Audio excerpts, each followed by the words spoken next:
ওমা আজকে কি বানাইছো? এই দেখ, আজকে কাঁঠাল পাতায় বাপা পিঠে বানাইছি। কাঁঠাল পাতা দিয়ে আবার ভাপা পিঠে? ভালোই তো হয়েছে। হয়, বাড়ি সুন্দর লাগে। চলো তালি তোমাকেও দেখাই কিরম ভাবে বানাইছি। প্রথমে খানিকটা চালের গুঁড়োর মধ্যে একটু নুন, অল্প একটু চিনি আর গরম জল দিয়ে মাহাইয়ে ঘন করে একটা ব্যাটার বানাই নিতে হবে। আর একটু কুড়ানো নারকেল দিয়ে মাহাইয়ে খানিক সময় ধুয়ে দিতে হবে। এইবার এই নারকেল কুড়া আর গুড় দিয়ে ভালো সুন্দর একটা পুর বানাই নিতে হবে।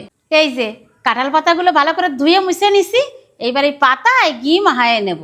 এখন এই কাঁঠাল পাতার উপরে একটু ব্যাটার দিয়ে আর নারকেলের পুর দিয়ে বাস করে নিতে হবে। কড়াইতে জল ফুটে উঠেছে, এইবার এই ছিদ্র থালায় এই পিঠেগুলো সাজাইয়ে 10 মিনিট বাপায় নেব। বাপানো হয়ে গেছে, এবার নামায় নেব।